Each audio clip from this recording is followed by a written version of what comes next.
अस्सलाम वालेकुम। क्या हाल है, आपके मिजाज कैसे हैं।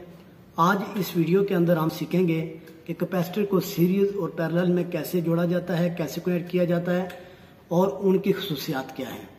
यहाँ पे देख लें, हमारे पास सर्किट बना हुआ है। यहाँ पे आप हमारे पास देखें कि हमने क्या किया हुआ है। जो कैपेसिटर 1 है, कैपेसिटर 1 C1, इसका जो नेगेटिव टर्मिनल है ये कैपेसिटर C2 के पॉजिटिव के साथ कनेक्ट है और जो कैपेसिटर C2 का नेगेटिव टर्मिनल है वो कैपेसिटर C3 के पॉजिटिव के साथ कनेक्ट है। इस तरह से अगर हम जोड़ लें तो जो हमारे पास सर्किट बनता है उसको सीरीज सर्किट कहते हैं। अब सीरीज सर्किट की क्या प्रॉपर्टीज? सीरीज सर्किट के अंदर जो टोटल कैपेसिटेंस है वो कम हो जाती है। आप सीरीज के अंदर जितने भी आप कैपेसिटर सीरीज में जोड़ते जाएंगे उनकी टोटल कैपेसिटेंस क्या हो जाएगी? कम हो जाएगी। 3 कैपेसिटर थे तो हमने लिख दिया 1/CT equal to 1/C1 plus 1/C2 plus 1/C3 plus so on. उसके बाद सीरीज सर्किट की जो दूसरी प्रॉपर्टीज है वो ये है कि इसके अंदर जो चार्ज होता है वो सेम रहता है। यानी इन कैपेसिटर के क्रॉस Q1 का चार्ज टोटल चार्ज के बराबर है, कैपेसिटर C2 का चार्ज टोटल चार्ज के बराबर है, कैपेसिटर C3 का चार्ज टोटल चार्ज के बराबर है। तो सीरीज सर्किट के अंदर चार्ज सेम रहता है। इसके अंदर जो वोल्टेज है हर कैपेसिटर के अक्रॉस डिफरेंट वोल्टेज होंगे।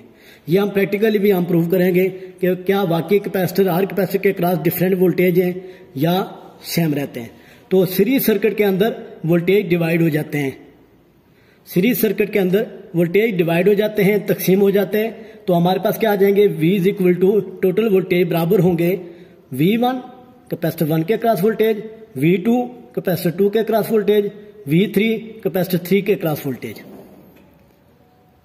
अगर आपने चार्ज मालूम कर लो तो आप लिख सकते हैं Q1 का चार्ज मालूम करना है तो Q1 equal to C1 V1। अगर Q2 मालूम करना है तो आप लिख सकते हैं C2 V2। उसके बाद हमारे पास आता है पैरेलल सर्किट। पैरेलल सर्किट क्या होगा? इसमें हम क्या करेंगे, जितने भी कैपेसिटर आप पैरेलल में कनेक्ट करेंगे इनके तमाम पॉजिटिव टर्मिनल आपस में क्या हो जाएंगे?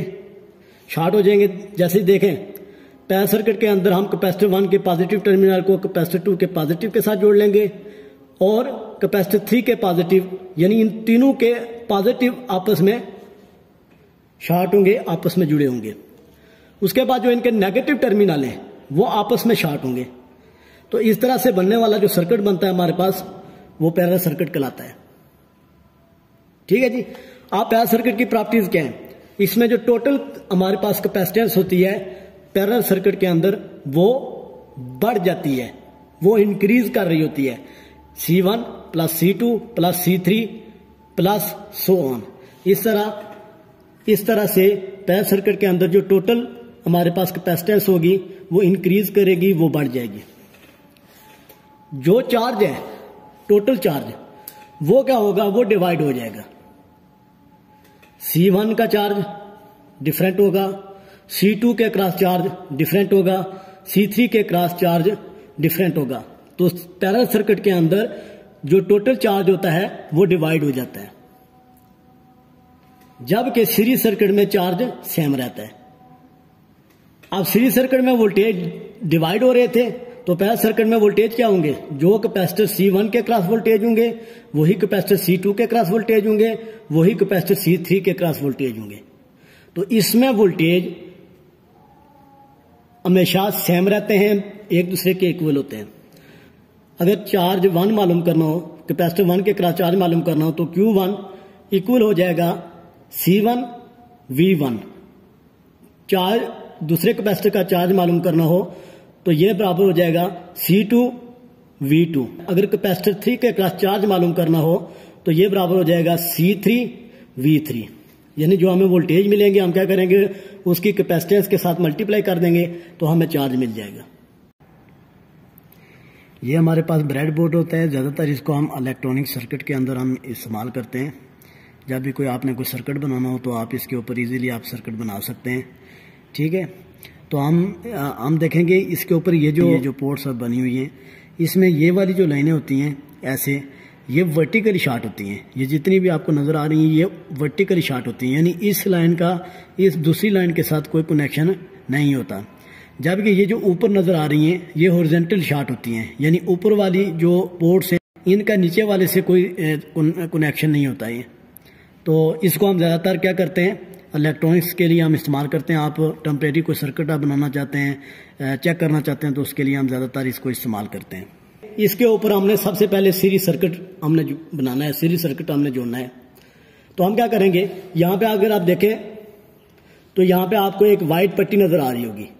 ये वाइट पट्टी हमें ये बताती है कि इसका ये जो टर्मिनल है ये इसका टर्मिनल नेगेटिव टर्मिनल है, ठीक है जी। और बाज़ औक़ात इसका एक टर्मिनल बड़ा होता है और एक टर्मिनल छोटा होता है। जो टर्मिनल बड़ा होगा वो पॉजिटिव होगा और जो टर्मिनल छोटा होगा वो नेगेटिव होगा। तो हम क्या करेंगे, सीरीज सर्किट बनाना है, इसका जो पॉजिटिव है वो हम यहाँ पे कनेक्ट कर देंगे और नेगेटिव यहाँ पे कनेक्ट कर देंगे। उसके बाद हमने क्या करना है, सीरीज सर्किट के मुताबिक इसका जो कैपेसिटर 1 का नेगेटिव है वो कैपेसिटर 2 के पॉजिटिव के साथ जुड़ेंगे। तो ये कैपेसिटर 1 का जो नेगेटिव है, ये लाइनें इस तरह आपस में शॉर्ट होती हैं, तो हम इसके नीचे से भी हम कनेक्शन उठा सकते हैं। तो हम क्या करेंगे, इसका जो नेगेटिव है कैपेसिटर 1 का जो नेगेटिव है उसे कैपेसिटर 2 के पॉजिटिव के साथ जोड़ लेंगे। जो कैपेसिटर 1 का नेगेटिव है उसको कैपेसिटर 2 के पॉजिटिव के साथ जोड़ लेंगे। इसी तरह हमारे पास जो कैपेसिटर 3 होगा, हम क्या करेंगे, इसका जो नेगेटिव टर्मिनल है वो कैपेसिटर 3 के पॉजिटिव टर्मिनल के साथ जुड़ जाएगा। इस तरह से हम क्या करेंगे उसके। अब यहां पे देखें, इसका जो नेगेटिव टर्मिनल है वो कैपेसिटर 3 के पॉजिटिव के साथ जुड़ गया। अब हम ये 9 वोल्ट की बैटरी हम इस्तेमाल करेंगे। इसकी मदद से हम क्या करेंगे, इनको वोल्टेज अप्लाई करेंगे। जो कैपेसिटर का पॉजिटिव टर्मिनल है उसको मैंने पॉजिटिव सप्लाई देनी है, यानी बैटरी का मैं पॉजिटिव टर्मिनल जोड़ूंगा। और जो कैपेसिटर का नेगेटिव टर्मिनल है, ये वाला टर्मिनल नेगेटिव टर्मिनल है, इसके ऊपर हम क्या करेंगे, बैटरी का नेगेटिव टर्मिनल जोड़ लेंगे। इस तरह से ये हमारे पास एक सीरीज सर्किट बनेगा। उसके बाद हम क्या करेंगे, इसके वोल्टेज चेक करेंगे। अब हमने क्या किया, उस बैटरी का यानी पॉजिटिव टर्मिनल हमने इस कैपेसिटर के पॉजिटिव के साथ दे दिया और बैटरी का नेगेटिव टर्मिनल हमने इसके साथ कनेक्ट कर दिया। अब हम क्या करेंगे, इस मल्टीमीटर के थ्रू इसकी रेंज हमने 20 वोल्ट तक हमने सेट कर दिया। यहाँ पे 2 वोल्ट 20 वोल्ट तक थी, तो हमने क्योंकि बैटरी के वोल्टेज हैं 9 वोल्ट की बैटरी है, तो इसलिए हमने 20 के ऊपर हमने इसको सेट कर दिया है। अब हम क्या करेंगे, कैपेसिटर 1 के क्रॉस वोल्टेज चेक करेंगे। तो आपने क्या करना है, इसके पॉजिटिव के साथ पॉजिटिव और नेगेटिव के साथ ये नेगेटिव प्रॉब आपने कनेक्ट करनी है। पॉजिटिव के साथ पॉजिटिव प्रॉब और नेगेटिव के साथ नेगेटिव प्रॉब, तो वहां पे आपको वोल्टेज मिल जाएंगे 1.02 वोल्ट हैं। अब हम दूसरे कैपेसिटर को चेक करेंगे, बिल्कुल सेम तरीके से। इसके जो रेड प्रॉब है वो हमने कैपेसिटर के पॉजिटिव के साथ और जो ब्लैक है वो न्यूट्रल के साथ। तो यहाँ पे हम कनेक्ट करेंगे तो हमें 3.85 हमें इसके वोल्टेज, इसके क्रॉस कैपेसिटर के क्रॉस वोल्टेज मिल गई। उसके बाद जब हम इसके क्रॉस वोल्टेज चेक करेंगे तो 4.30 वोल्ट इसके क्रॉस हमें वोल्टेज मिले। तो इससे पता ये चला कि सीरीज सर्किट के अंदर वोल्टेज हमेशा डिवाइड होते हैं, वोल्टेज सेम नहीं रहते बल्कि वोल्टेज डिवाइड हो जाते हैं। कैपेसिटर 1 के क्रॉस आपने देखा 1.02 वोल्ट थे, कैपेसिटर 2 के क्रॉस आपने देखा 3.85 वोल्ट थे और कैपेसिटर 3 के क्रॉस आपने देखा 4 समथिंग वोल्टेज थे। तो ये सीरीज सर्किट है और सीरीज सर्किट में वोल्टेज डिवाइड हो जाते हैं। अब हम क्या करेंगे, पैरेलल सर्किट में हमने कैपेसिटर को जोड़ना है। अब हमने पैरेलल सर्किट हमने प्रूव करना है कि उसमें वोल्टेज सेम रहते हैं या नहीं रहते। तो पैरेलल सर्किट में कनेक्ट करने के लिए इसके पॉजिटिव को मैंने यहाँ पे कनेक्ट कर दिया। अब एक कैपेसिटर में इसके पॉजिटिव के साथ, पॉजिटिव को पॉजिटिव के साथ, क्योंकि ये लाइनें इस तरह से शॉर्ट होती हैं तो इसलिए मैंने इसके पॉजिटिव के साथ इसको कनेक्ट कर दिया और इसके नेगेटिव के साथ नेगेटिव को कनेक्ट कर दिया।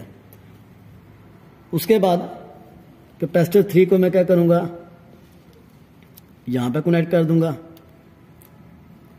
अब यहां पे इनका कनेक्शन आपस में नहीं है तो लिहाजा मैं एक जंपर वायर उठाऊंगा जो कि इसके पॉजिटिव को पॉजिटिव के साथ जोड़ दूंगा और एक और जंपर वायर उठाऊंगा जो इसके नेगेटिव को इसके नेगेटिव के साथ जोड़ दूंगा। उसके बाद बैटरी का मैंने नेगेटिव टर्मिनल इसके नेगेटिव के साथ जोड़ दिया और पॉजिटिव टर्मिनल इसके पॉजिटिव के साथ जोड़ दिया। अब हमने क्या करना है, इन कैपेसिटर के अक्रॉस हमने वोल्टेज चेक करने हैं। सबसे पहले हम कैपेसिटर 1 के अक्रॉस वोल्टेज चेक करते हैं। तो ये कैपेसिटर 1 के अक्रॉस वोल्टेज आ गए। उसके बाद कैपेसिटर 2 के अक्रॉस वोल्टेज चेक करेंगे। ये देखें सेम वोल्टेज आ रहे हैं क्योंकि पैरेलल सर्किट है और पैरेलल सर्किट में वोल्टेज सेम रहते हैं। उसके बाद कैपेसिटर नंबर 3 में चेक करेंगे तो ये सेम वोल्टेज आ रहे हैं। तो इसका मतलब ये हुआ कि जब कैपेसिटर पैरेलल में जोड़े जाते हैं तो उनमें वोल्टेज हमेशा सेम रहते हैं। उसके अलावा आपने देखा होगा कि कैपेसिटर के अक्रॉस जैसे हम इस मल्टीमीटर को कनेक्ट करते हैं तो उसके वोल्टेज हैं वो रिड्यूस होना शुरू हो जाते हैं। असल में कैपेसिटर पहले चार्ज हो रहा होता है, चार्ज के बाद जैसे ही आप उसके पैरेलल में कनेक्ट करते हैं तो वह कैपेसिटर आस्ता आस्ता डिस्चार्ज होता है, इसलिए उसकी रीडिंग वापस आ रही थी। ठीक है, तो अगर आपने कैपेसिटर को आपने डायरेक्ट डिस्चार्ज करना हो तो आप क्या करते हैं, इसके पॉजिटिव को नेगेटिव के साथ शॉर्ट कर देते हैं तो इसका कैपेसिटर आप डिस्चार्ज भी कर सकते हैं। अब अगर आपने चार्ज मालूम करना हो तो वोल्टेज की वैल्यू जो आपके पास आएगी उसको आप कैपेसिटर 1 की वैल्यू के साथ आप मल्टीप्लाई कर देंगे तो आपके पास Q1 निकल आएगा। उसके बाद अगर आपने Q2 यानी चार्ज 2 आपने दूसरे कैपेसिटर का चार्ज मालूम करना है तो C2 की वैल्यू को हम मल्टीप्लाई कर देंगे V2 के साथ। V2 हमारे पास जो कैपेसिटर 2 के वोल्टेज है उनको हम मल्टीप्लाई करेंगे तो हमारे पास चार्ज 2 निकल आएगा। इसी तरीके से हम पैरेलल सर्किट के अंदर भी हम क्या करते हैं, ये फार्मूला है हमारे पास चार्ज का Q = CV, Q1 C1 V1। ठीक है, ये हमारे पास फार्मूला है। इसके मुताबिक हम क्या कर सकते हैं, हर कैपेसिटर के अक्रॉस चार्ज को मालूम कर सकते हैं। बहुत आपसे रिक्वेस्ट है मेरे चैनल को सब्सक्राइब करें, लाइक करें, शेयर करें। अल्लाह।